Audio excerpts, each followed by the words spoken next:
Sa vlog na ito ni Pugong Biyahero ay pinuntahan niya si Mia upang kausapin ito. Sa dahilang hindi ito nagre-report sa kanya patungkol sa pag-aaral nito. At dala din ni Pugong ang isang package mula sa LBC na galing kay Ma'am Loida P. Arvalo ng Legazpi City. Pagdating ni Pugong sa bahay nila ay nagtanong siya agad kung saan galing sila Mia. Sumagot naman si Mia na galing pa sila sa bukid. Nilupo ni Pugong si Mia na kumuha ng ballpen at pirmahan ang parcel at siya'y aalis na siningil pa nito si Mia ng mahigit 6,000 piso. Nagulat si Mia at ang nanay niya. Binawi naman agad ito ni Pugong at sinabing may nagpadala nito para kay Mia. Binuksan agad ito ni Pugong at nakitang dictionary ang laman nito. Baka sa mukha ni Mia na masaya siya at nagpapasalamat naman agad ito. Tinanong siya ni Pugong kung anong nangyari sa cellphone niya. Sumagot naman si Mia na nakalimutan niya ang password nito. Tinanong ulit ni Pugong si Mia kung bakit niya ito nilagyan ng password at kung nasaan na ito. Kinuha naman agad ito ni Mia at inabot kay Pugong. Sinabi ni Pugong kay Mia na kukuhanin muna niya ang cellphone para ma-reset ito.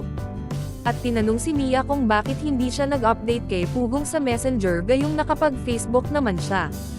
Tinanong din ni Pugong si Mia kung nasaan ang card nito. Sumagot si Mia na hindi pa ito binigay ng teacher nila. Tanong naman ulit ni Pugong kay Mia kung nakapasa ba ito at may line of 7 na grade pa ba ito.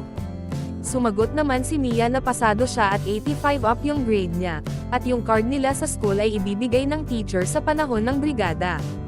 Napagsabihan ni Pugong si nanay at si Mia na hindi na pwede ang ganun dahil kapag bakasyon ay kinuha lahat ni Pugong ang mga grades ng mga scholar nila para isa-submit sa mga sponsor, kasi ito yung pagbabasihan nila kung ang estudyante ay magpapatuloy pa ba. Ipinaliwanag din ni Pugong ng mabuti kay Mia na binilhan ito ng cellphone para may komunikasyon sila at sinabing sana ay iningatan niya ito. Nabanggit din ni Pugong kay Mia na si Russell ay nagagawa ang pag-update sa kanila. Palaging nagsasabi kung ano yung mga kinakailangan niya sa school at nagpapasalamat kung may kailangan bilhin. Dagdag pa ni Pugong na wala silang problema kay Russell. Sinabi din ni Pugong kay nanay na kukunin ang card at kailangan itong makita ng sponsor. Sinabi ni Pugong kay Mia na dahil may kasalanan ito sa kanya hindi ito pwedeng sasama ng Maynila. Kinumpirma ito ni Pugong at sinabing pinag-usapan nila ito at alam ito ng nanay ni Mia. Nabanggit pa ni Pugong kay Mia na si Russell ay nasa kondo na sa Davao at nag-swimming pa sila. Sinabi pa ni Pugong na si Judy Ann ay hindi din nagre-report sa kanya, at tanging si Russell lang ang nagbibigay ng magandang feedback. Sinabihan ni Pugong si Mia na hindi pwede ang ganun, dapat pag pinag-aral nila ay makikinig sa kanila. Ipinaalala ni Pugong kay Mia ang pinag-usapan nila nung nakaraan na kapag may problema ay hindi pwedeng sumama sa Maynila at yun ang parusa para magtanda na sa susunod. At para malaman na hindi sila basta-basta. Seryoso ang PB team sa pagtulong nila sa mga scholar nila. At mahirap para sa kanila na binabaliwala sila.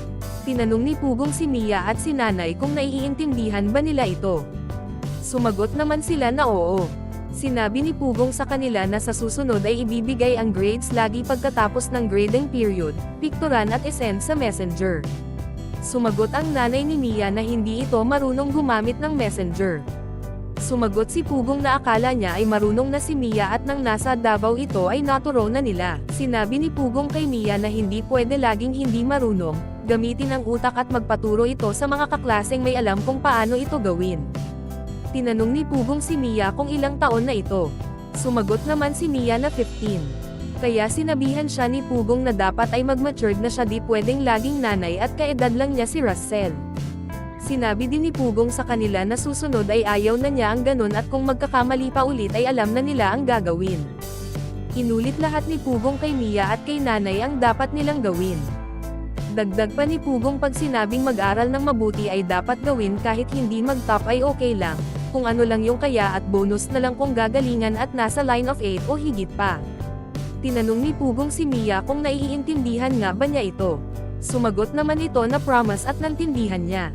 Pinaala ni Pugong kay Mia ang pinirmahang case and doon nito at sinabing kapag nagkamali ito doon ay pwede itong matanggal bilang scholar. Dagdag pa ni Pugong na sayang yung allowance na ibinibigay, kaya ayaw na niya maulit pa ang ganito. Sinabi ni nanay kay Pugong na kung matanggal si Mia ay hindi na ito makakapag-aral pa dahil walang gagastos sa pag-aaral nito. Pinakiusapan ni Pugong si nanay na i-guide nito si Mia. Tinanong ni Pugong si Mia kung nag-prepare na ba ito para sumama. Sumagot si Mia na oo. Sinabi ni Pugong na hindi siya pwedeng sumama at may kasalanan siya. Pinaliwanag ni Pugong na pag sinama niya ito ay para ring kinonsenti niya ang kasalanan nito. Sinabi ni Pugong kay Mia na ginagawa niya ito para din sa kanila. Ipinaintindi din ni Pugong na kung wala siyang pakialam ay hindi na siya pupunta dito at ipapadala na lang niya yung mga allowance nila at wala na siyang pakialam, pero hindi ganon ang PB team.